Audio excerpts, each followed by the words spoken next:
Welcome to One Quick Question with Infomedia, your source for answers to your questions about websites, digital marketing, and more.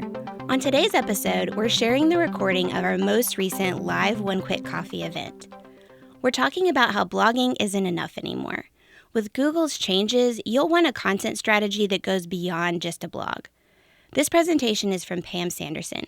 Pam is our Director of Account Development here at Infomedia, and she's counseled clients on the best ways to get sites found by Google for over a decade. And if you're in the Birmingham area, we'd love to see you on that third Thursday of every month at these live events. We meet over at Little Professor in Pepper Place, right across from our office. We have coffee from June Coffee and breakfast tacos from Ladybird Taco.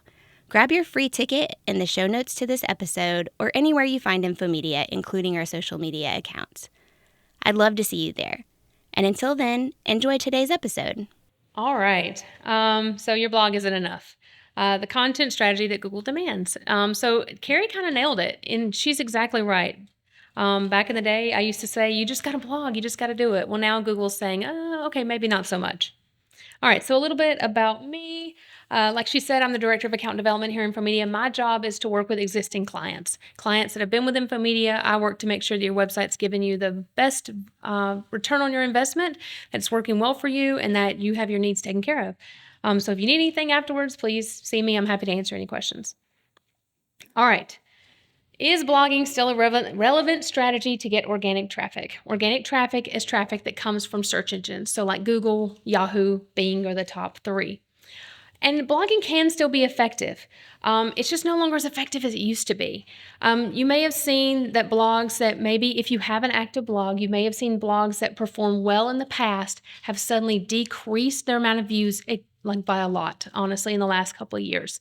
You may also seen that blogs that maybe you would have posted and would have performed well in the past, you're just not getting the same traction with them. And that's being seen across almost every industry that I work with, and I work with a whole bunch of them. But there is a better way to engage with your audience. So why are blogs not working but like they used to? So actually, this you see here is a real example of a client that I recently began working with, and that is their traffic on their overall blog over the course of 2 years. So you can see their blog used to get a ton of views, a ton of traffic, and then just constant decrease. And they're still posting the same amount. They're posting relevant content. It's well-written content. It's just not getting the same traction. And so the reason for this is because blogs were a tried and true reason to get traffic from Google. Again, Carrie nailed it. We used to say, you just got to blog. We know people aren't reading it. The content's there for Google. Google's reading it. It helps Google understand what you do. And some of that is still true, but Google is prioritizing user experience and what people are looking for more than ever. And so used to, it was all about consistency with Google. They just want to see you posting all the time. It's not like that anymore. And the reason is, were those blogs really helpful?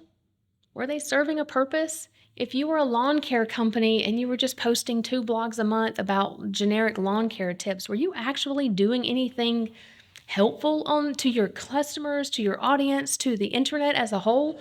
No. It's just a bunch of generic content. It wasn't actually serving a purpose. And worse, when people went to that content, were they turning into customers? Were they converting? Were they clicking on your call to actions? Probably not. It was just there. So another thing that was happening is content was kind of old and outdated, but still performing well. Infomedia had this happen. We had a blog about how to build mobile apps. We haven't built mobile apps in a decade. Okay. And that blog still performed so well for us for years. Now, did it convert? No. But did it get massive amounts of traffic? Absolutely. That's no longer happening anymore. I mean, we are actually a little excited about it because that blog terribly out of date, but that's the kind of what was happening across the web. It was either old, outdated content that just performed well because had performed well for a long time, or it was content that just wasn't really serving a purpose. And so Google's like, all right, that's not great. It's not a great user experience just to have this stuff that doesn't really do anything. And then AI came, and suddenly, instead of there just being some of that fluff content, it was everywhere. Because with a couple keystrokes, you can have 1,000-word articles written about the best lawn care in Birmingham, and everyone can do it. And so suddenly, everywhere you looked on the web was fluff articles that just repeated things and maybe just made it more wordy or added some emojis. That it's not serving anybody. So again, it's not about quantity anymore. It's about quality. And Google is going to continue to modify what that means. So if you were at my talk last year, some things are a little different this year, and that's why. It's going to continuously modify it. Okay, so how do I make sure that the content on my website, hear me say website, not just blog, is what Google is looking for? You need to eat. So EEAT stands for experience, expertise, authoritativeness, and trust. Introduced in 2023, the Google Helpful Content Update has changed the way that Google looks at content. This was introduced largely because of the rise of AI, with AI written articles, images, and various other forms of content suddenly inundating the web. The content, like I mentioned, is often parroted versions of other ideas. It lacks originality, and it caused a big issue for Google. How do you encourage content creation, but also ensure that the content that search results are delivering is quality and not just a bunch of AI articles? So part of the way they did that is they added experience to the EAT metric to help encourage human-created content over AI-generated content. And the way they do that is with asking, like they want you to answer certain questions within your content. Do you have firsthand experience of the subject you're talking about? AI is a robot, doesn't have experience in anything. So by talking about your experience, it helps differentiate what you're doing against all these other fluff articles out there. Do you show that there's a real organization behind your site? Do you highlight the experience of your team and the trustworthiness of the people who write the content on your site? So what does that mean? Do you show a little bio of that person? Do you have their bio on your website? Do you list an article on your content? If you're talking about a certain service, do you talk about the people at your company that performs that service? Are you tying what you're doing to actual, real, living people? If you're not, that's something that needs to change. And this is to all content on your website, not just to a blog. But if you think about like on your About page, show your employees. A lot of people do. Some people just list their names. Let's show photos. Let's show credentials. Let's show things that actually prove that these are subject matter experts. Infomedia, we changed this about 1 or 2 years ago. We looked at 3 to 4 different people in the company that we were going to start really promoting as subject matter experts. I'm one of them. I do talks with not only for Infomedia, but for other organizations in Birmingham. We put out content and we make sure to reiterate that across the web. So we're trying to create our own little personal brands so that when Google sees us, they see real people that are knowledgeable about this subject. It just helps boost the credibility of your company as a whole. So expertise is adding on to that. So talk about the expertise of the writer of your content. So you want, if they have qualifications, awards, certifications, talk about that. If they've been in the industry 10 years, if they, like Carrie, she's a fantastic writer. She started out the Birmingham News. She is creates a blog. She is the host of the Localist and One Quick Question. She does, honestly, I don't know how you do it all. But we talk about all that stuff because it adds to her credibility, which is then shared by the whole company. So talk about the subject matter experts you have at your company. Show their experience, link to additional articles that they've written for the company. So like, for instance, I've had a bunch of different articles on our blog. And if you go to my profile, you can see, and you click on my author title, you can see all the things that are attributed to me. Next is authoritativeness. You want to establish a pattern of covering all aspects of a topic. It's helpful to have backlinks from other websites. It is very helpful. It's not as helpful as it used to be, but basically, do other websites link to your content? Do they see you as a resource? That can be helpful. Now, if y'all are just trading links, that doesn't really do much for you, but if other organizations are linking to your content, that can help you.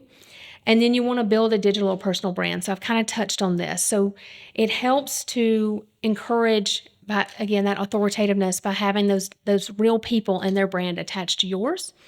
And then a pattern of covering all aspects of the topic. This is really important. And it's something that is misconstrued a lot. So if I'm selling a product and I just have a description of that product, great.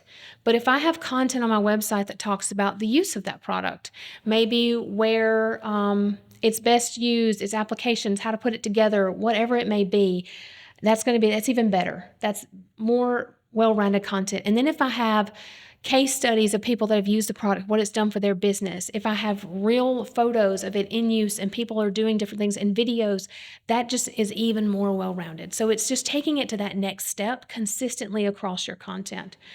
I'm going to talk about more ways to show authority on a subject, but I want to keep going through the EAT guidelines. So next is trust. So trust is developed when we show experience, expertise, and authoritativeness all together. So this is important because Google sells trust. Yes, they sell ads. Yes, they sell all sorts of things. But more importantly than that, there's no one to see the ads if we don't trust Google that when we go and search for something, we're going to find what we're looking for. So you have to make sure that Google wants to trust in you so that when they show your content that it's what people is looking for. Because if it's not, then people are not going to be using Google anymore. And we used to kind of laugh at that. Like they're the behemoth, they're the beast. Everybody uses Google. But they're seeing their market share slip every day because so many people are using ChatGPT to search for things or other GPTs. Like Google is not the end-all be-all. So they're really, really ramping up, making sure that they're delivering high-quality results. They retain that market share. Okay, so if blogs aren't effective, what is? Useful resource content. So if you're blogging for SEO, think about intent. Not just what people search, but why do they search it? Basically, ditch the hard sell and focus on clear, human, and useful. And resource content is very useful. So we're talking about training articles. This is ours. So our website, we have a training center where you can access all sorts of video tutorials, written tutorials, all sorts of things for a variety of different topics. This is great SEO content and it's evergreen content. Not only does it serve a purpose, it's useful, but it doesn't have a date that instantly makes it look out of date after 2 months. Some of this stuff has been up for a while, but it's still extremely relevant. And we go through and update it. So we still blog. I'm not saying a blog is not so useful. Infomedia still has as part of our content structure. We still blog monthly, but we also post content that shows our expertise and authority and offers a well-rounded view of our knowledge. We do this through the training center. We do this through our podcast. We put up content on different services. We're always adding to that. We're not just talking about, hey, we do website design. We're showing our portfolio items that show example of those things. It's showing that well-rounded view of everything that we're trying to accomplish. So next is video content, and I cannot stress this enough. If you're trying to improve your SEO and your organic traffic, using video is an incredible way to do it and one of the smartest moves you can make. It increases the time spent on your page, which increases engagement. People are less likely to click off a video. It signals richer and more valuable content to Google. On top of that, it boosts the user experience and opens up the chance for YouTube rankings if you're putting your video on YouTube, which I highly suggest, and that's one of Google's sister companies. You can't just add a video, though, and hope for the best. It has to match your content's purpose. I see this all the time. It'll be an about page and it'll just be a video stuck on there that's basically a repeat of everything on the about page. That's not really helpful. You want it to complement the content on the page, not repeat it. And I'm going to talk about this some more, but if your page is explaining a process, then show it. If it's a case study, film it. If you're doing an interview, give like a clip of it. Google reads the context, so give it something meaningful to work with. Don't just have it be a repeat of what's already on the page. And I've kind of touched on this a little bit, but the other thing is through case studies, portfolio items, and FAQs. FAQs are huge because they answer a question, and Google prioritizes content that answers questions. And this will always be true. You can show your experience through the questions. If there's start with your support team or the most common questions you get on the phone. And then on those pages, have an FAQ model right there. Don't just have a page that's all your FAQs. For instance, if you have a service page about like us, website design, at the bottom of that page, we're going to have some common FAQs about our service for website design. Incorporate it throughout your content. Show examples of portfolio items, not just on a portfolio page, but link them on pages that you talk about the services performed on those portfolio items. Try to look for ways to connect your content through links. That's called cross-linking and is extremely helpful for Google. Not only does it help your user get to things they know, but it helps Google see how your content connects to one another, how you're showing this well-rounded view of content. For portfolio items, I just want to say one note. Don't just put a photo of completed work. Actually have written content to go along with it.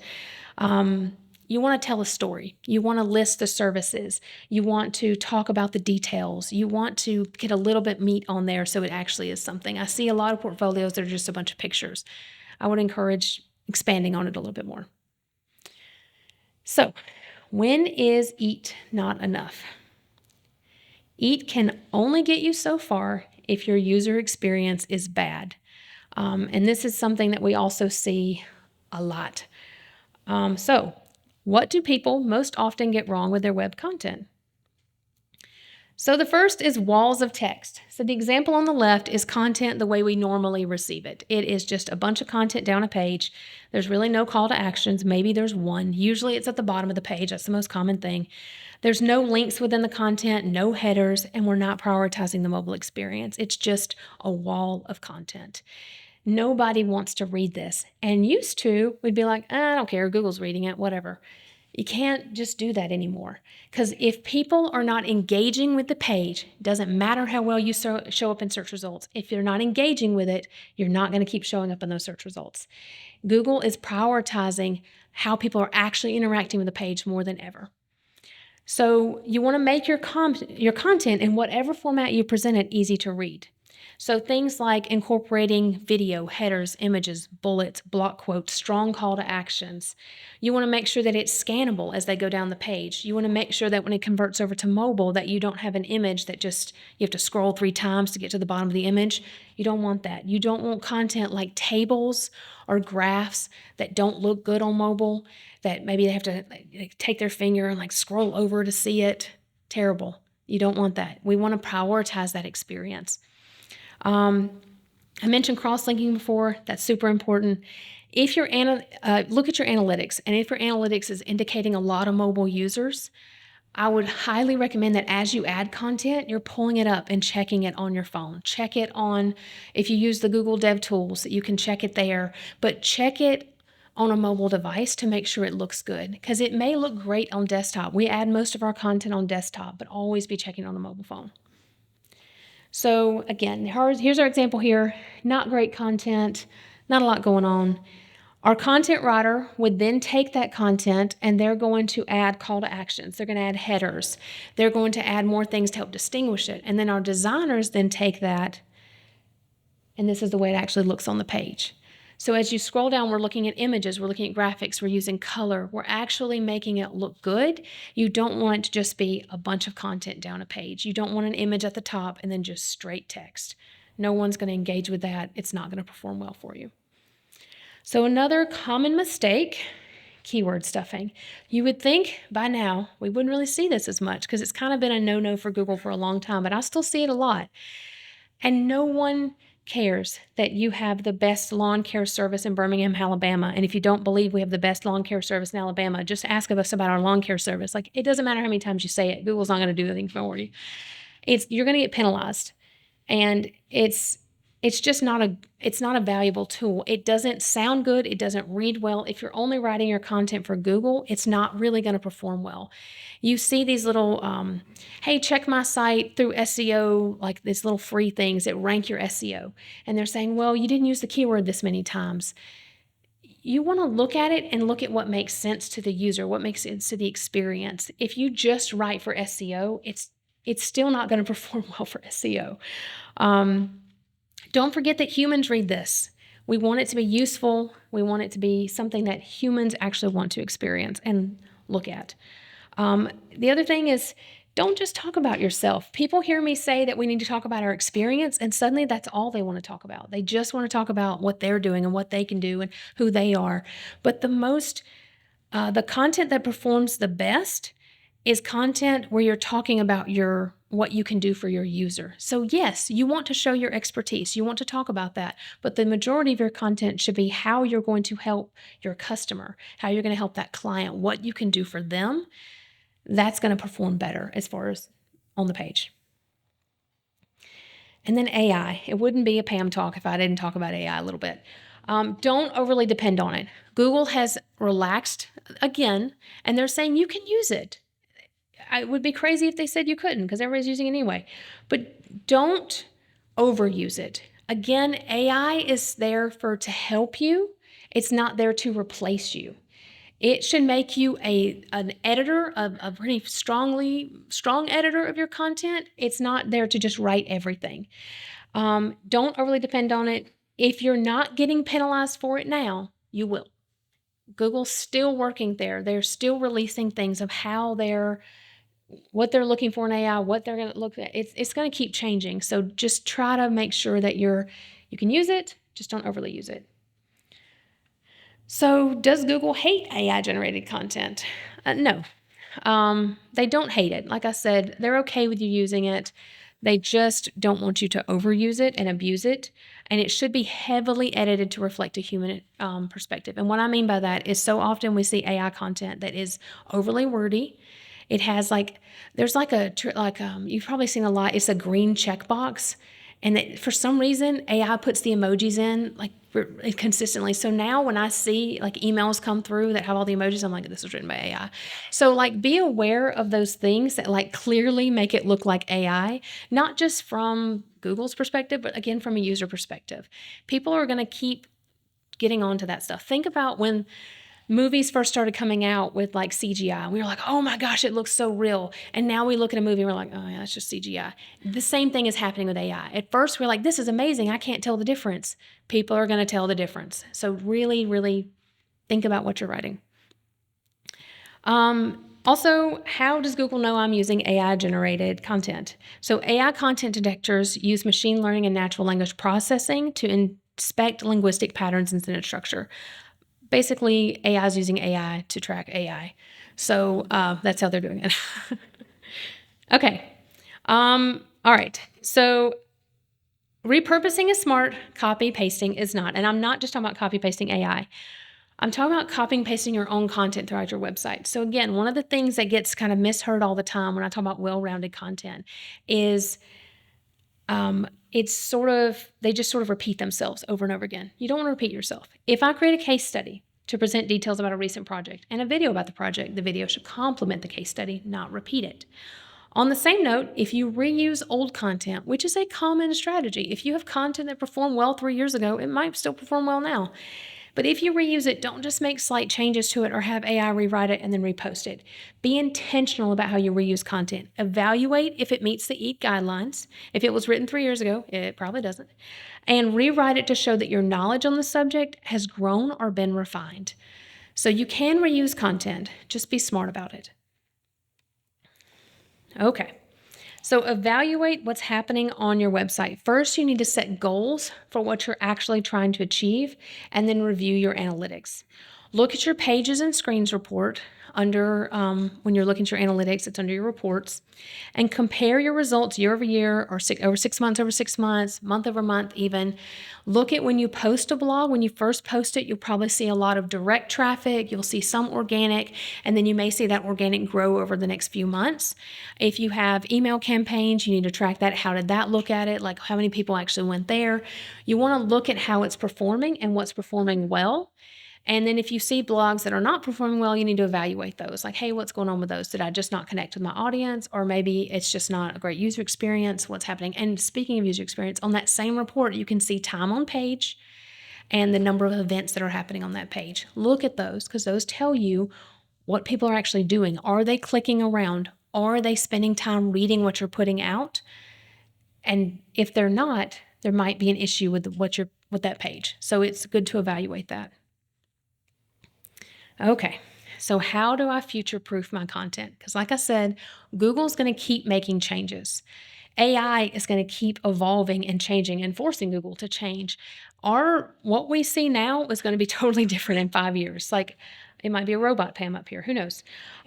So how do we future-proof? Do not try and trick Google. Doesn't matter if it works today, probably won't work tomorrow. It's not going to serve you well long-term. Prioritize humans, not machines. Serve your user. Serve your audience, who you're trying to connect with. Have content that means something to them. Don't try to play the Google game. Serve who you're trying to get to come to your website and make it a good experience for them. What would you want to find? Does your content serve a purpose, or is it just checking a box? Prioritize a good user experience, can't stress that enough, and then present well-rounded content that complements each other and serves your user. Look for content that can be used in different formats. It saves time and money. I don't mean just repeat it in different formats, but I'm like, if you record a video for like an about video, can you take some of the clips from that shoot and repurpose that in Reels? Can you take the content that you talked about and have a blog post written about it that video then can complement? Look for, if you're going out of your way and creating content, how can you use it in different formats to serve you across the different platforms that you've got to put stuff out on? Thanks for listening to our live One Quick Coffee event. If you're in the Birmingham area, we'd love to see you on the third Thursday of each month at Little Professor. Free tickets are available wherever you find Infomedia, on our blog, social media, and YouTube channels. One Quick Question is brought to you by Infomedia. We're a web service company, so that means we can do whatever you need for your website, whether that's shooting video, writing copy, incorporating digital marketing, or even redesigning your whole site. To meet with us, just head to infomedia.com and fill out that contact form. We'd love to help. One Quick Question is developed and hosted by me, Carrie Rollwagon. Find show notes, including links to what we talked about on the podcast today, at infomedia.com/quickquestion.